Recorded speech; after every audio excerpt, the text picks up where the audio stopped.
مشہور web series game of Thrones کے ایک ایپیسوڈ میں بادشاہ کا مشیر وزیر اعظم سے ایک پہیلی پوچھتا ہے۔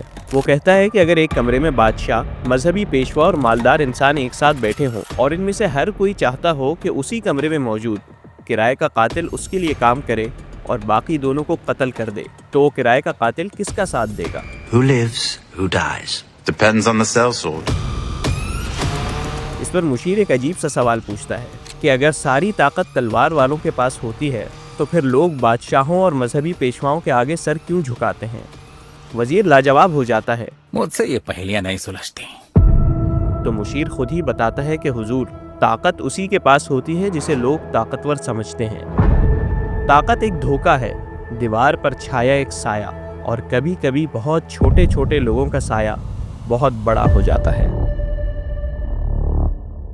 آج جس کردار کی کہانی میں آپ کو سنانے جا رہا ہوں، اس کا سایہ بھی پچھلے 30 سالوں سے پاکستانی سیاست پر چھایا ہوا ہے۔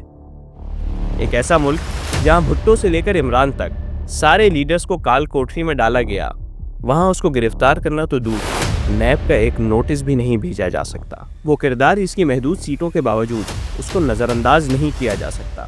وہ کردار جس کے بغیر اپوزیشن بھی مکمل نہیں ہوتی اور حکومت کا ایجنڈا بھی اس کے بغیر پورا نہیں ہو پاتا۔ جی ہاں، وہ کردار ہے مولانا فضل الرحمان۔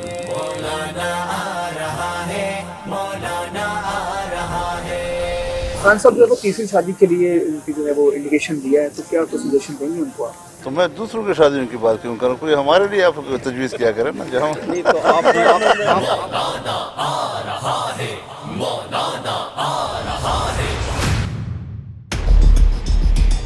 ہمارے لیے اس ڈاکیومنٹری پہ کام کرنے کے دوران سب سے بڑا چیلنج مولانا کی شخصیت کا احاطہ کرنا تھا، کیونکہ مولانا کے کئی رنگ اور ہزاروں روپ ہیں، لیکن اصل مولانا کون سا ہے؟ اپنی جماعت میں پھوٹ ڈال کے ضیاء کے خلاف تحریک چلانے والا مولانا، یا پارٹی پالیسی کے خلاف اسی ضیاء کے جنازے میں شرکت کرنے والا مولانا؟ مسلم لیگ کے کٹر مخالف حسین احمد مدنی کا وارث مولانا، یا مسلم لیگ کی حکومت میں شراکت دار مولانا؟ دیوبند کا جھنڈا اٹھانے والا مولانا، یا امریکیوں کو اپنی وفاداری کا یقین دلانے والا مولانا؟ سیکولر طاقتوں کے خلاف بیان دینے والا مولانا، یا سیکولر جماعتوں سے اتحاد کرنے والا مولانا؟ عمران خان کو یہودی ایجنٹ قرار دینے والا مولانا، یا اپنے ہی الزام کو ردی میں ڈالنے والا مولانا؟ 73 کے آئین کا محافظ مولانا، یا 26ویں آئینی ترمیم کرانے والا مولانا؟ یہ سوال میرا خیال ہے پیچھے سے فیڈڈ ہے، ناراض نہ ہونا۔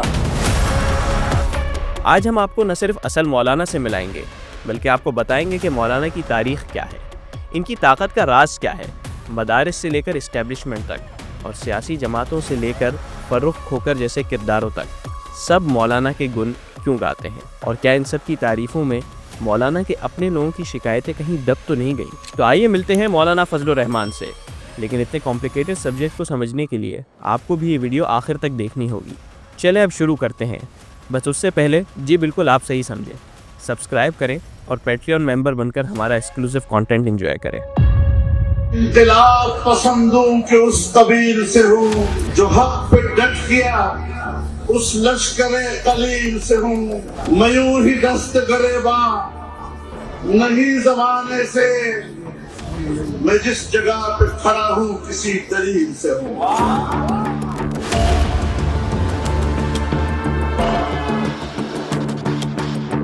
اما بعد، السلام علیکم ورحمۃ اللہ وبرکاتہ۔ اپریل 2017 کو جمعیت علماء اسلام نے ایک بڑا اجتماع کیا جو 3 دن تک جاری رہا۔ اس میں ملک بھر سے علماء اور سیاستدان شریک ہوئے۔ امام کعبہ بھی پنڈال میں آئے اور شرکاء سے خطاب کیا۔ آپ شاید سوچ رہے ہوں گے کہ امام کعبہ نے ایک سیاسی جماعت کے جلسے میں شرکت کیوں کی، لیکن یہی میں آپ کو بتانا چاہ رہا ہوں کہ یہ ایک عام سیاسی جلسہ نہیں، بلکہ جمعیت کا 100 سالہ اجتماع، یعنی 100 سالہ اینیورسری تھی۔ لیکن دلچسپ بات یہ ہے کہ اگر آپ ابھی گوگل یا چیٹ جی پی ٹی سے پوچھیں کہ فضل الرحمان کی جماعت کب وجود میں آئی تھی، تو آپ کے سامنے 1988 کی تاریخ آئے گی، جب مولانا فضل الرحمان نے پہلی دفعہ اپنی جماعت کے پلیٹ فارم سے انتخابات میں حصہ لیا تھا۔ آپ زیادہ سرچ کریں تو شاید 1945 کی تاریخ بھی مل جائے، جب قائد اعظم کی نماز جنازہ پڑھانے والے علامہ شبیر احمد عثمانی نے جمعیت علماء اسلام کی بنیاد رکھی تھی۔ لیکن اس حساب سے بھی جمعیت کو قائم ہوئے 100 سال تو نہیں ہوتے، تو پھر مولانا فضل الرحمان نے اتنا بڑا اجتماع کیوں کیا تھا؟ وجہ یہ ہے کہ مولانا فضل الرحمان اپنی جماعت کو جمعیت علماء ہند کا تسلسل سمجھتے ہیں۔ تسلی رکھیں، چائے کی چسکی لیں، میں آپ کو تفصیل سے سمجھاتا ہوں کہ ان جمعیتوں میں کیا فرق ہے اور ہمارے لیے یہ سمجھنا کیوں ضروری ہے۔ 1919 میں علماء کی ایک جماعت نے اپنی سیاسی تنظیم بنانے کا اعلان کیا اور اس کا نام جمعیت علماء ہند رکھا۔ ایک سال بعد جب دیوبند کے دو اہم علماء مولانا محمود الحسن اور مولانا حسین احمد مدنی انگریزوں کی قید سے رہا ہو کر واپس آئے تو انہوں نے اس تنظیم کی قیادت سنبھال لی۔ یہ دونوں حضرات اس لیے گرفتار کیے گئے تھے کیونکہ انہوں نے انگریزوں کے خلاف ریشمی رومال تحریک چلائی تھی۔ اگر آپ پاکستان کی سیاست فالو کرتے ہیں تو آپ کے ذہن میں کبھی نہ کبھی یہ سوال ضرور آیا ہوگا کہ مولانا فضل الرحمان کی پگڑی کا رنگ اورنج کیوں ہے؟ یہ رنگ دراصل ریشمی رومال کا رنگ ہے اور اسی کی طرف نسبت ہے۔ بہرحال کچھ سالوں بعد جب تقسیم ہند کا وقت آیا تو جمعیت علماء ہند پاکستان بنانے کے خلاف تھی۔ مولانا حسین احمد مدنی متحدہ ہندوستان کے حامی تھے، لیکن انہی کی جماعت کے کچھ علماء قائد اعظم کے موقف کے حامی بھی تھے۔ ان میں شبیر احمد عثمانی اور مفتی تقی عثمانی کے والد مفتی شفیع عثمانی آگے تھے اور ان کی روحانی سرپرستی مولانا اشرف علی تھانوی کر رہے تھے۔ ان حضرات نے جمعیت علماء اسلام کے نام سے ایک علیحدہ جماعت بنائی اور قائد اعظم کے ساتھی بن گئے۔ اب غور کرنے کی بات یہ ہے کہ مولانا فضل الرحمان اپنی نسبت پاکستان کے حامی تھانوی گروپ کے بجائے متحدہ ہندوستان کے قائل مدنی گروپ سے جوڑتے ہیں۔ تھانوی اور مدنی گروپ کی اس تقسیم کو آپ یاد رکھیے گا کیونکہ ہم اس کا آگے بھی تذکرہ کریں گے۔ مولانا فضل الرحمان کی شخصیت کو سمجھنے کے لیے یہ پس منظر جاننا بہت ضروری ہے کیونکہ جمعیت علماء ہند ایک ڈائنامک جماعت تھی جو مذہبی شناخت ہونے کے باوجود سیاسی مفاد اور مصلحت کی بنیاد پر سیاسی فیصلے کرتی تھی۔ چلے آپ کو ایک چھوٹی سی مثال دیتے ہیں۔ آپ نے اتا ترک کے بارے میں یہی سنا ہوگا کہ اس نے اذان دینے پر پابندی لگا دی تھی، عثمانیوں پر ظلم کیے تھے اور ترکی سے اسلام کی نشانیاں مٹانے کی پوری کوشش کی تھی۔ لیکن اسی اتا ترک کی وفات پر جمعیت علماء ہند نے ایک اجلاس بلایا اور اس کے اختتام پر یہ بیان جاری کیا۔ یہ اجلاس مجاہد اعظم غازی مصطفیٰ کمال پاشا جو ترکی کے استخلاص اور استقلال کے روح روا تھے کی وفات پر دلی صدمے کا اظہار کرتا ہے۔ ان کی وفات سے ملت اسلامیہ کا ایک مفکر اعظم اور مجاہد اکبر مسلمانوں سے جدا ہو گیا۔ خدا تعالیٰ غازی موصوف کو جنت الفردوس میں جگہ دے اور ملت ترکیہ کو احیاء قوائے ملت میں ان کے نقش قدم پر چلنے کی توفیق عطا فرمائے۔ پاکستان بننے کے بعد جمعیت علماء اسلام دوبارہ منظم ہوئی تو مولانا فضل الرحمان کے والد مفتی محمود اس کے سرکردہ رہنماؤں میں شامل تھے۔ 1970 کے انتخابات میں بھٹو کی مقبولیت سر چڑھ کر بول رہی تھی۔ مفتی محمود بھٹو کے مخالف تھے۔ بھٹو نے فیصلہ کیا کہ وہ خود مفتی محمود کا ان کے آبائی شہر ڈیرہ اسماعیل خان میں مقابلہ کرے گا، لیکن بھٹو کا یہ فیصلہ اس کے لیے شرمندگی کا باعث بنا اور مفتی محمود 12,000 ووٹوں کی لیڈ سے یہ الیکشن جیت گئے۔ مولانا فضل الرحمان اپنے والد کی وفات کے بعد جب سیاست میں آئے تو وہ ایک جواں سال عالم تھے۔ نہ سیاست کا تجربہ تھا نہ ہی ان کی فالوئنگ تھی، جبکہ جماعت میں پہلے سے موجود بزرگ سالوں سے سیاست کر رہے تھے اور ان کے عقیدت مندوں کی تعداد لاکھوں میں تھی۔ لیکن کچھ ہی سالوں میں مولانا فضل الرحمان اپنی جماعت میں آل ان آل بن گئے۔ کارکنان بھی ان کے گرویدہ ہو گئے اور قیادت بھی ان کے پیچھے کھڑی ہو گئی۔ اسٹیبلشمنٹ نے بھی ان کو ہی جماعت کا اصل رہنما تصور کیا اور مدارس نے بھی ان پر ہی اعتماد کیا۔ ان کے مخالف علماء اپنی بزرگی اور مرتبے کے باوجود سیاست کے میدان میں ارریلیونٹ ہو گئے۔ نوجوان مولانا نے یہ اندرونی فتح کیسے حاصل کی؟ اس کی ایک بڑی وجہ یہ ہے کہ فضل الرحمان مولانا ہے، مولوی نہیں ہے۔ ڈیرہ اسماعیل خان میں مسلکی لحاظ سے ہم بہت تھوڑے، اکثریت یا بریلوی مکتبی فکر کی ہے یا ایک بہت بڑی تعداد وہاں پر شیعہ کمیونٹی کی، اور اس کمیونٹی سے میں ووٹ لیتا ہوں اور میں کامیاب ہوتا ہوں۔ کیوں؟ اس لیے کہ میں ان کو انسان سمجھتا ہوں۔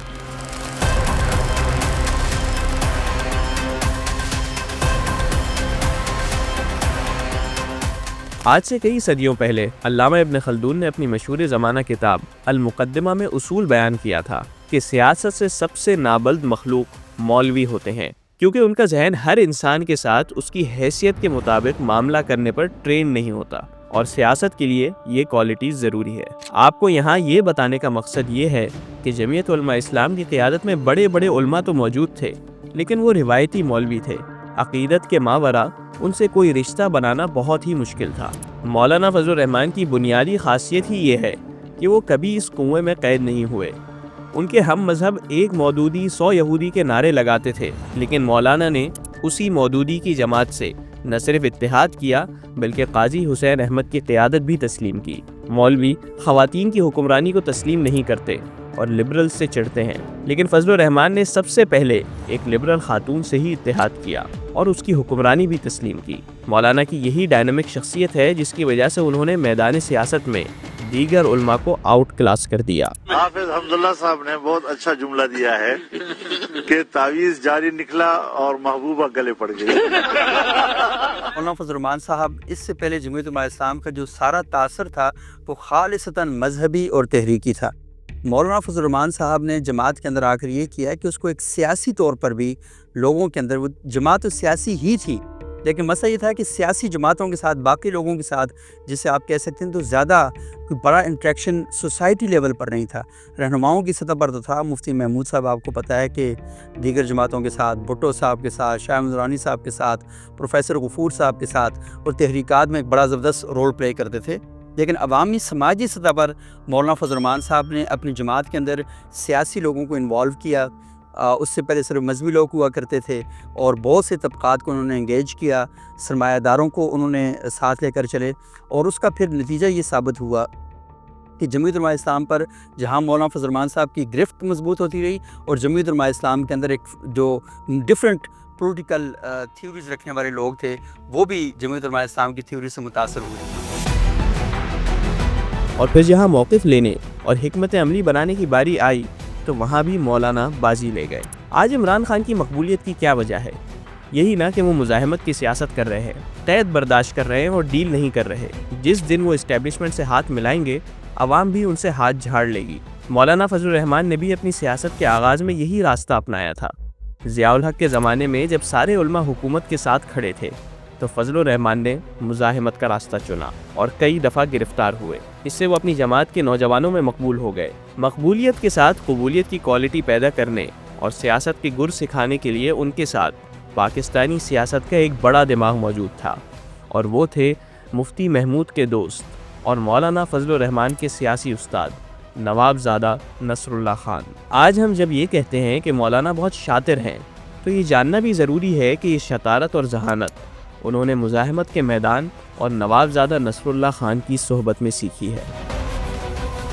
کئی مواقع ایسے آئے کہ جہاں پر مولانا فضل الرحمان صاحب تھوڑے سے میدان سیاست میں اپنے موقف کی وجہ سے پھنسے، تو نواب زادہ نصر اللہ خان صاحب وہ شخصیت ہیں کہ جنہوں نے مولانا فضل الرحمان کو وہاں پر تھوڑا سا نکالنے میں بھی ایک رول پلے کیا، اور جہاں پر ان کے موقف کو تھوڑی سی میں کیونکہ تھوڑا سا مجھے لگتا ہے لفظ زیادہ ہیوی ہو جائیں گے، لیکن یہ نا کہ ان کو موقف کو تھوڑا سا دھیما کرنے میں اپنا ایک رول پلے کیا۔ اور خصوصاً میں ذکر کرنا چاہوں گا جب 96 کے بعد جو الیکشن ہوئے تھے اس میں مولانا فضل الرحمان کے لیے ایک طرح سے حالات زیادہ پیچیدہ ہو گئے تھے، مشکل ہو گئے تھے، اور مسرت شاہین مولانا فضل الرحمان کے مقابلے میں اتار دی گئی تھی اور مولانا فضل الرحمان کا ایک مذاق بنانے کی کوشش کی تھی، ان پر ڈیزل کے پرمٹوں کے الزام وغیرہ لگا دیے گئے تھے۔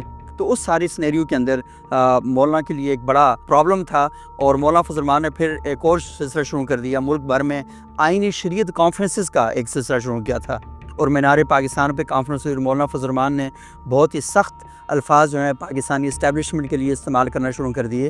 تو وہاں پر نواب زادہ نصر اللہ خان صاحب پھر آئے تھے اور مولانا فضل الرحمان سے کہا کہ آپ تھوڑا سا اپنا موقف جو ہے اس میں تھوڑا سا دھیما پن جو ہے وہ رکھیں۔ نواب زادہ نصر اللہ خان کے ویسے تو سبھی سیاستدانوں سے اچھے تعلقات تھے، پاکستان کی تاریخ میں سب سے زیادہ سیاسی اتحاد بھی انہوں نے ہی بنائے ہیں، لیکن عمر کے فرق کے باوجود ان کا فضل الرحمان سے تعلق بہت ہی خاص تھا، حتیٰ کہ جب نواب زادہ نصر اللہ خان کا انتقال ہوا تو سب کو تجسس تھا کہ ان کی نماز جنازہ کون پڑھائے گا۔ آپ اس تعلق کا اندازہ یہاں سے لگا سکتے ہیں کہ جب نواب زادہ نصر اللہ خان صاحب کا جنازہ ہوتا ہے تو جنازے میں باقاعدہ مولانا نواب زادہ صاحب نے وصیت کی تھی کہ میرا جنازہ مولانا فضل الرحمان صاحب پڑھائیں گے، اور جنازہ گاہ میں کسی کو نہیں پتا کہ کون کھڑا ہوا آگے، تو مولانا فضل الرحمان مائک اٹھاتے ہیں اور کہتے ہیں کہ میں فضل الرحمان بول رہا ہوں۔ مولانا فضل الرحمان نے اپنا سکہ منوا لیا اور وہ تنے تنہا جمعیت علماء اسلام کے مختار کل بن گئے۔ ابھی تک ہم نے آپ کو مولانا فضل الرحمان کی اپنی جماعت کی قیادت تک پہنچنے کی کہانی سنائی ہے۔ اب ہم یہ سمجھنے کی کوشش کریں گے کہ جمعیت کی قیادت کیسے باقی جماعتوں کی قیادت سے مختلف ہے، اور کیوں سیاستدان اور اسٹیبلشمنٹ صرف 5 یا 10 سیٹ والی اس جماعت اور اس کے قائد کو اتنی اہمیت دیتے ہیں۔ یہ سوال بہت اہم ہے اور اس کا جواب مدارس سے لے کر بلوچستان تک پھیلا ہوا ہے۔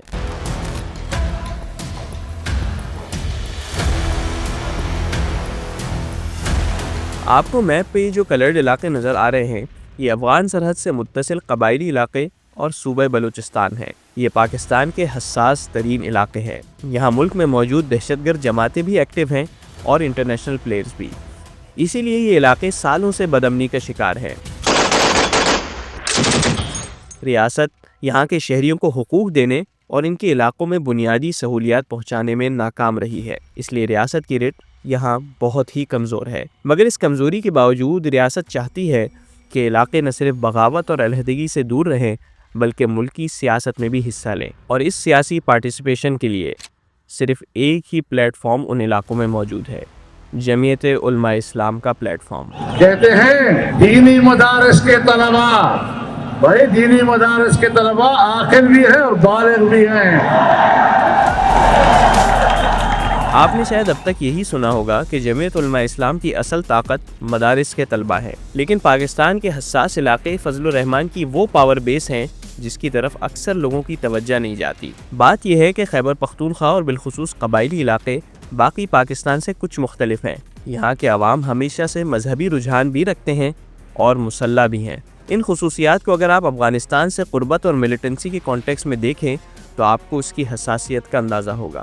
جمعیت علماء اسلام اس حساس علاقے میں اس لیے مقبول ہے کیونکہ مسلکی لحاظ سے خیبر پختونخوا اور بلوچستان میں دیوبندیوں کی اکثریت ہے اور دیوبندیوں کی نمائندہ جماعت جمعیت علماء اسلام ہے۔ دیوبند مکتب فکر کی نمائندہ جماعت بن کر JOI اس لیے بھی ابھری کہ افغانستان کے بعد جو امریکہ، سعودی عرب اور پاکستانی ریاست نے جہاد کے نام پہ جو مدرسے کے لوگ بھیجے یا جو رول پلے کیا، اس کے اندر JOI بڑے مضبوط ہو کے نکلی۔ تو یہی سرحدی علاقے جو تھے، سرحدی علاقے جتنے بھی تھے، چمن، باجوڑ، مومند، وزیرستان شمالی، جنوبی، اس سب کے اندر بہت مضبوط نیٹ ورک ہے، سٹرکچر ہے JOI کا، اور یہ بہت کلوز ہے افغان طالبان کے بھی۔ یہ مولانا فضل الرحمان کے لیے چیلنج بھی ہے اور اپورچونٹی بھی، کیونکہ ایک طرف ان کو اپنے مدارس کے طلبہ کو طالبان کی طرف مائل ہونے سے روکنا ہوتا ہے، تو دوسری طرف یہی چیز ان کو اسٹیبلشمنٹ کا ساتھی بناتی ہے، کیونکہ اسٹیبلشمنٹ اور مولانا فضل الرحمان دونوں کا ایک ہی مقصد ہے کہ دیندار نوجوان دہشت گردی کی طرف نہ جائے۔ اسی لیے مولانا کی ہمیشہ کوشش ہوتی ہے کہ وہ اپنے کارکنوں کو کسی نہ کسی سیاسی ایکٹیویٹی میں مصروف رکھیں۔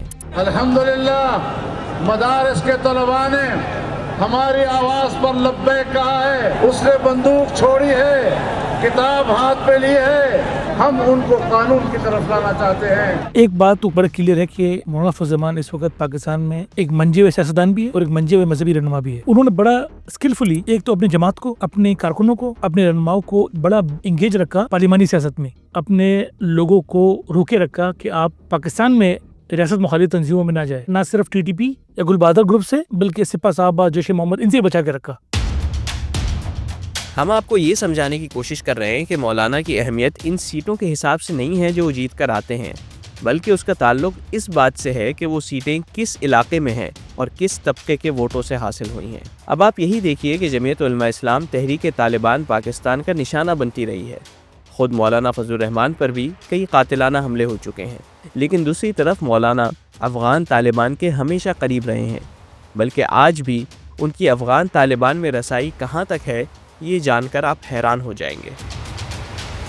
جب JOI کا ڈیلیگیشن مولانا فضل الرحمان کی سربراہی میں افغانستان پہنچا کابل، تو میں ان دنوں میں ایک اندار میں تھا، ایک ریسرچ کے حوالے سے کافی طالبان ذرائع نے بتایا ہمیں اس وقت کہ جب عبداللہ کو معلوم ہوا کہ اس ڈیلیگیشن میں KP کے جامعہ حقانیہ کے استاد ہیں شیخ ادریس صاحب، وہ بھی آئے ہوئے ہیں، تو عبداللہ نے ان سے ملاقات کی خواہش ظاہر کی، اور شیخ ادریس اور مولانا فضل الرحمان کابل سے بظاہر جہاز قندھار آئے اور انہوں نے ملاقات کی، اور یہ ملاقات جو ہے لوگ کہتے ہیں کہ اب تک جو افغان طالبان کے سربراہ ہے عبداللہ، وہ صرف قطر کے بادشاہ سے ملے یا پھر مولانا فضل الرحمان سے ملے۔ ایک شکایت ہے اور میں اس کے لیے خود گیا ہوں افغانستان، اور ہم نے وہاں پر ہر سطح پر گفتگو کی ہے، مہاجرین کا مسئلہ، تجارت کا مسئلہ، سرحدات کا مسئلہ، مسلح تنظیمیں ہیں ان کا مسئلہ، تمام چیزوں کے حل ہم نے نکالے۔ میں یہ سوال اگر کروں کہ وہ ریاست جس نے میرے سامنے 8-10 جنرلز کی موجودگی میں، سیکرٹری خارجہ کی موجودگی میں مجھے کہا مبارک ہو، آپ نے جو کچھ کیا ہم اس کو اپریشیٹ کرتے ہیں۔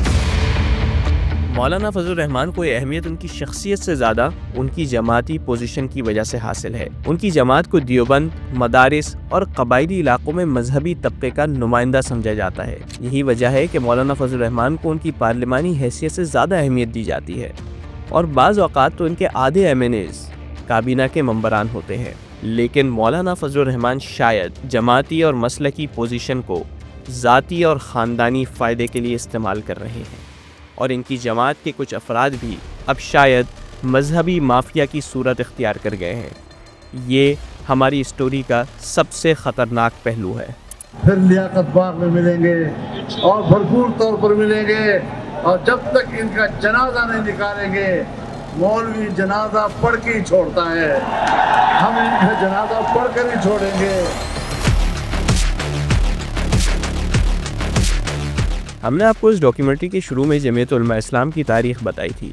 اتنے سالوں میں جمعیت ہمیشہ ایک نظریاتی جماعت رہی ہے۔ جمعیت کے جتنے بھی دھڑے بنے سب نظریاتی اختلاف کی بنیاد پر ہی بنے، جیسے پاکستان بننے پر اختلاف یا ضیاء الحق کی حمایت پر اختلاف۔ لیکن مولانا فضل الرحمان نے جمعیت علماء اسلام نظریاتی شناخت اور تربیت ختم کر کے اس جماعت کو اپنا ذاتی کلٹ بنا لیا ہے، اور اس کی واضح دلیل یہ ہے کہ کسی زمانے میں شریعت کے نفاذ کا مقصد لے کر اٹھنے والی جماعت کے کارکن اور لیڈران بھی آج یہ نہیں جانتے کہ ان کی سیاست کا چند جذباتی نعروں کے علاوہ کیا مقصد ہے۔ ہاں، تمام کارکنان میں یہ کلیئرٹی ضرور موجود ہے کہ مولانا فضل الرحمان پر تنقید کرنے والا، چاہے عامی ہو یا عالم، ہر قسم کے لعن طعن اور طنز و تشنیع کا مستحق ہے۔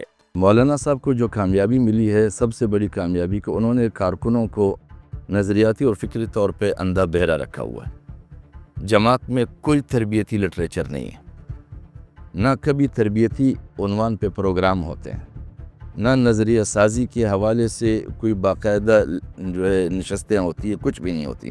ایک زمانے تک ہوتے تھے، لیکن بعد میں ان چیزوں کو ختم کیا گیا۔ ایک دفعہ پروگرام تھا کہ اس میں مولانا کے لیے موضوع طے تھا کہ آپ نے اس موضوع پہ بیان کرنی ہے۔ ہمارے والد صاحب نے ان سے پوچھا کہ مولانا آپ کو جو عنوان دیا گیا تھا کہ آپ اس پہ بات کریں گے، آپ نے جا کے وہاں اپنا عنوان تبدیل کر دیا، کسی اور موضوع پہ آپ بولنے لگے۔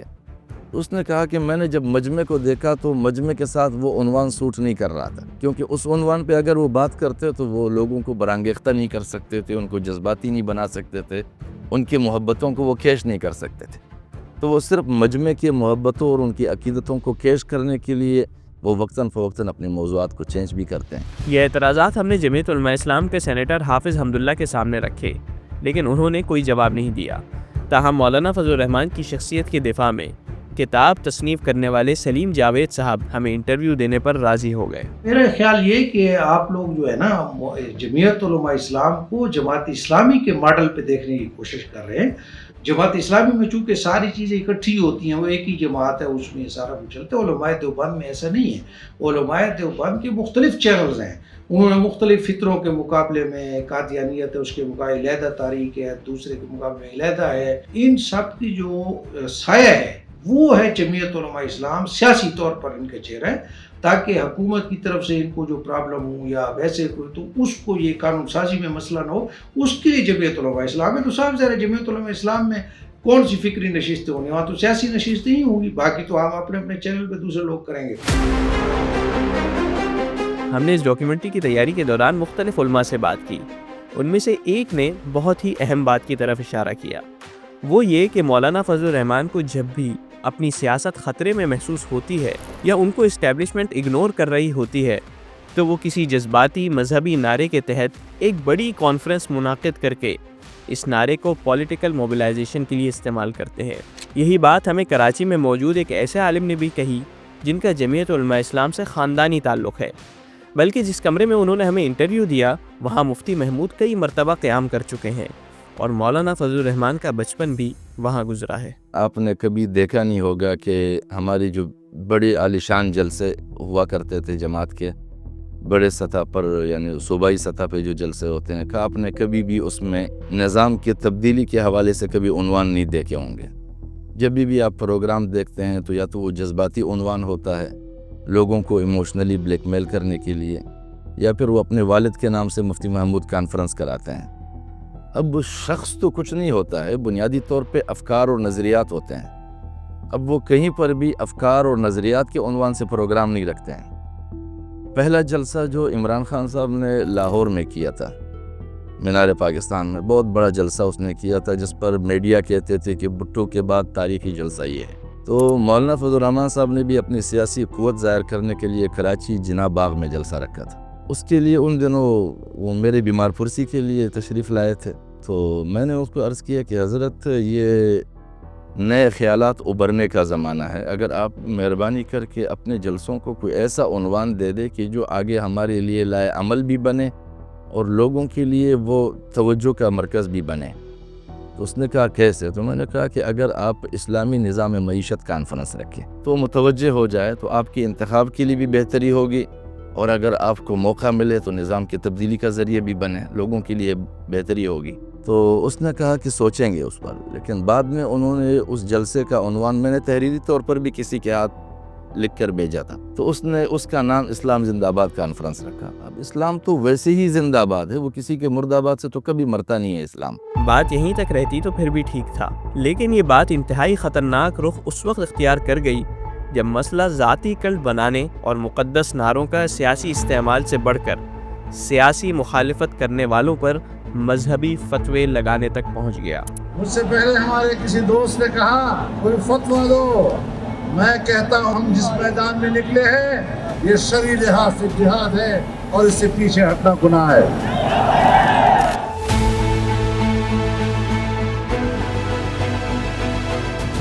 2011 میں عمران خان نے مینار پاکستان پہ مشہور زمانہ جلسہ کیا تو ساری سیاسی جماعتوں نے ان سے تھریٹن محسوس کیا۔ خان صاحب نے اپنی عادت کے مطابق ہر کسی کو لتاڑنے میں کوئی کسر نہیں چھوڑی۔ مسلم لیگ سے لے کر MQM تک ہر کسی نے اپنے انداز سے عمران خان کو جواب دیا۔ کسی نے ان کو ناتجربہ کار کہا، کسی نے ان کو غیر سنجیدہ، اور کچھ لوگوں نے ان کو اسٹیبلشمنٹ کا اعلی کار کہا، مگر مولانا فضل الرحمان نے ڈائریکٹ مذہبی الزام لگایا اور عمران خان کو یہودی ایجنٹ قرار دے دیا۔ میں تو 2012 سے یہ بات کہہ رہا ہوں کہ یہ یہودی ایجنٹ ہے، غیر ملکی ایجنٹ ہے، یہودی ایجنٹ ہے۔ CIA کا نمائندہ عمران خان کے حق میں ٹویٹ کر رہا ہے، ہماری تائید ہو رہی ہے کہ یہ غیر ملکی ایجنڈے کا نمائندہ ہے۔ اس الزام کا ایسا گہرا اثر تھا کہ اگلے 10 سالوں تک مذہبی حلقوں میں یہ باقاعدہ ایک بحث ہوتی کہ عمران خان یہودی ایجنڈے پر ہے یا قادیانیوں کے مشن پر۔ کچھ حضرات نے تو اس الزام کو مطلق حقیقت تصور کر لیا، اور پھر چشم فلک نے دیکھا کہ 2024 میں سیاسی ضرورت بدلی تو مولانا کا موقف بھی تبدیل ہو گیا، اور انہوں نے بہت آسانی سے کندھے اچکا لیے۔ World wide economic network ہے، جوش کا ایک بالادستی ہے، ان کی معیشت کے اصولوں کے مطابق چلوں گا، اس سے میرا اختلاف ہوگا۔ اب اس اختلاف کا عنوان اگر یہ ہے کہ یہودی ایجنٹ، تو اس کو گالی کیوں کہا گیا؟ لیکن یہ تو وہ کہانی ہے جو ہم سب جانتے ہیں۔ اصل مسئلہ وہ ہے جو سب کی آنکھوں سے چھپا ہوا ہے، اور وہ یہ ہے کہ مولانا فضل الرحمان کی جماعت کے فتووں کا شکار سب سے زیادہ خود علماء ہی ہوتے ہیں۔ چلیں آپ کو ایک دلچسپ قصہ سناتے ہیں۔ یہ جس شخص کی تصویر آپ کو نظر آ رہی ہے، ان کا نام مولانا حافظ طاہر قیسرانی ہے، اور یہ سابق وزیر اعلیٰ پنجاب عثمان بزدار کے بھائی سمیت 3 قبائلی سرداروں کو شکست دے کر تونسا سے پنجاب اسمبلی کے ممبر ہیں۔ ڈان اخبار نے ان کی جیت کو پاکستان میں سرداری سسٹم کے لیے خطرہ قرار دیا تھا، لیکن سرداری نظام کو شکست دینے والے ان حافظ صاحب کی ایوان تک پہنچنے کی کہانی بہت دلچسپ ہے۔ حافظ طاہر کراچی کے بڑے دیوبندی ادارے جامعہ بنوری ٹاؤن سے فارغ التحصیل ہے اور کراچی کے ایک بڑے دینی مدرسے سے وابستہ ہیں۔ دوران تعلیم وہ اپنے گاؤں میں اکثر امدادی سامان پہنچاتے اور بڑے پیمانے پر رفاہی و فلاحی سرگرمیوں میں مصروف رہتے۔ زلزلہ اور سیلاب متاثرین کی امداد کے علاوہ انہوں نے اپنے علاقے میں سینکڑوں مساجد تعمیر کروائی۔ ان کی انہی خدمات کے پیش نظر 2015 میں اہل علاقہ نے اصرار کیا کہ وہ بلدیاتی انتخابات میں حصہ لیں۔ حافظ طاہر اور ان کے گھر والوں نے شروع میں انکار کیا، لیکن پھر وہ الیکشن لڑنے پر راضی ہو گئے اور سیٹ جیتنے میں بھی کامیاب ہو گئے۔ حافظ طاہر نے ان انتخابات میں آزاد امیدوار کے طور پر حصہ لیا تھا، لیکن جو ہی وہ کامیاب ہوئے اور ان کا نام بن گیا تو جمعیت علماء اسلام کی مقامی قیادت نے ان پر جمعیت میں شامل ہونے کے لیے ڈھکے چھپے انداز میں دباؤ ڈالنا شروع کر دیا اور اصرار کیا کہ آپ مذہبی ہونے کے باوجود جمعیت کو مسترد کیسے کر سکتے ہیں۔ 2018 کے انتخابات میں حافظ طاہر کو تحریک انصاف کا ٹکٹ آفر ہوا، لیکن انہوں نے صرف اسی دباؤ اور جمعیت کے احترام میں اس ٹکٹ کو مسترد کر دیا اور آزاد حیثیت میں الیکشن لڑا۔ بدلے میں جمعیت کو ان کی آزاد حیثیت بھی قبول نہیں تھی اور انہوں نے اس کی حمایت نہیں کی۔ لیکن کہانی یہاں ختم نہیں ہوئی۔ 2024 میں حافظ طاہر نے تحریک انصاف کا ٹکٹ قبول کر لیا۔ اس بات کو فضل الرحمان کی جماعت نے اپنی انا کا مسئلہ بنا لیا اور پورے ڈویژن میں جمعیت کے امیدوار نہ ہونے کے باوجود صرف اس حلقے میں اپنا امیدوار کھڑا کر دیا جہاں پہلے سے ایک عالم دین الیکشن لڑ رہا تھا۔ یاد رکھیں، حافظ طاہر آؤٹ سائڈر نہیں تھا بلکہ دیوبندی عالم دین تھا، لیکن ان کے علاقے میں ان کے خلاف فتوے جاری ہو گئے، ان پر قادیانیت نوازی اور یہودیت نوازی کے الزامات لگائے گئے، سوشل میڈیا پہ باقاعدہ ان کی مذہبی کردار کشی شروع کر دی گئی اور علاقے میں پوسٹرز اور پمفلٹ ان کے خلاف بانٹے گئے۔ آج بھی جب ہم نے ان سے ان حقائق کو جاننے کے لیے رابطہ کیا تو انہوں نے کسی قسم کے تبصرے سے گریز کیا، لیکن ان کے علاقے کے کئی افراد نے ہمیں یہی کہانی سنائی۔ یہ سب اس بات کی سزا تھی کہ کسی دیوبندی عالم نے اپنی پہچان بنانے کی کوشش کرنے کی کیسے جرت کی۔ مولانا فضل الرحمان کو پھر غصہ تو آتا ہے نا کہ یار مجھے پوری دنیا مان رہی ہے، تم پاکستان کے اندر چند چھوٹے موٹے مولویوں مجھے نہیں مانتے، تو وہ پھر ان کو غصہ آتا ہے اس بات سے۔ اور پھر دوسری بات یہ نا کہ کوئی اور نقطہ نظر کا حامل آدمی ہے، وہ آپ کے خلاف کھڑا ہو جائے تو جیسے آپ کا بچہ آپ کو گالی دے تو زیادہ غصہ آتا ہے، پرائے کوئی دے تو آپ اگنور کر جاتے ہیں۔ تو یہ اصل میں مولانا فضل الرحمان کے لیے بڑی دکھ اور افسوس کی بات ہوتی ہے کہ میں اتنا کچھ کرتا ہوں، آپ لوگوں کو بچا کے رکھا ہوا ہے اور آپ میری بات نہیں مانتے۔ تو وہ یہ کہتے ہیں کہ میں نے تمہارے میدان میں مداخلت نہیں کرتا، تم جب میرے میدان میں مداخلت کرتے ہو تو وہ پھر ایک تشویش کی بات شروع ہو جاتی ہے، کیونکہ ووٹ بینک ٹوٹتا ہے۔ اس کی سب سے واضح مثال مولانا فضل الرحمان کا مدارس کے ساتھ معاملہ ہے۔ ریاست کو باعث تشویش نہیں ہونا چاہیے، وہ تشویش کا اظہار کرتے ہیں، ہم کہتے ہیں نہیں آپ کو کوئی تشویش نہیں ہے، آپ کے رویوں سے ہمیں تشویش ہے، آپ ہمارے تشویش کو دور کریں۔ مدارس تعلیم کے حوالے سے ایک مستقل سٹیک ہولڈر ہے، آپ مدارس کے اس تنظیم کو دینی مدارس کے حوالے سے کسی بھی فیصلے سے پہلے اعتماد میں لیں گے، ورنہ آپ کو کوئی فیصلہ نہیں ہوگا۔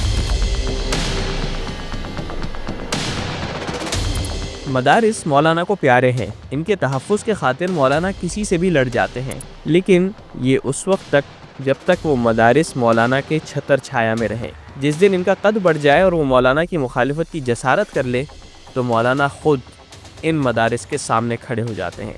مولانا مدارس کو اسی نظر سے دیکھتے ہیں جس نظر سے الطاف حسین مہاجروں کو دیکھتے تھے۔ الطاف حسین مہاجروں کے حقوق کا نعرہ لگاتے تھے، جیسے مولانا مدارس کا تحفظ کا نعرہ لگاتے ہیں۔ مدارس اپنا وجود رکھتی ہے، اپنی حیثیت رکھتی ہے، اس کا اپنا ایک مقام ہے، اس کا مذاق کو تھوڑا تم بھی کسی مولوی کے سامنے زانوی تلمذ بچھا کر ہی حافظ بنے ہو۔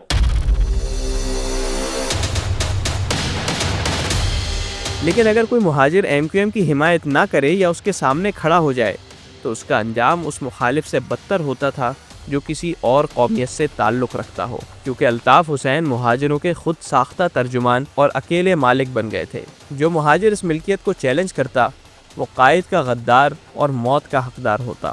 اسی طرح مولانا فضل الرحمان بھی مدارس اور مذہبی طبقے کے خود ساختہ اکیلے ترجمان بن گئے ہیں، اور اگر کوئی اور عالم ان کو چیلنج کرتا ہے تو وہ اس کو بالکل بھی برداشت نہیں کرتے۔ اب جمعیت علماء اسلام کے ساتھ جب سے میں نے اختلاف کیا ہے، میں خود ذاتی طور پر تقریباً کوئی 5-6 کیسز کا سامنا کر رہا ہوں، اور اس میں باقاعدہ جماعت انوالو رہی ہے، جس کے شواہد میرے پاس ہیں، ان کے ثبوت ہے میرے پاس، گواہ موجود ہے خود جماعتی صفوں میں سے۔ کرمنل کیسز بھی کروائے ہوئے ہیں اور مسجد کی دکانیں قبضہ کیے ہوئے ہیں، ان کے ساتھ بھی ان کی معاونت رہی ہے۔ تو کہیں پر تو یہ باقاعدہ مدارس اور مساجد کے محافظ بنتے ہیں، روڈوں پر مجمع لگاتے ہیں، اور جب میرا مسئلہ آیا تو باقاعدہ لوگوں کو مبارکباد فون پہ ذمہ دار دے رہے تھے کہ شام تک مسجد سیل ہونے والی ہے۔ تو اس رویے کی بنیاد پہ کافی سارے ساتھی جو ہے وہ مروب ہو جاتے ہیں، وہ خوف محسوس کرتے ہیں۔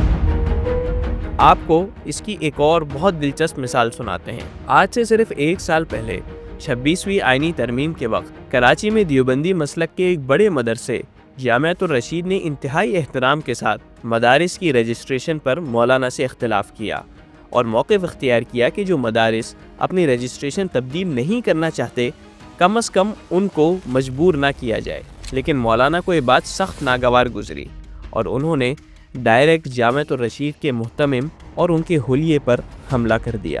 آپ کہتے ہیں ہمارے پاس 18,000 مدارس رجسٹرڈ ہیں،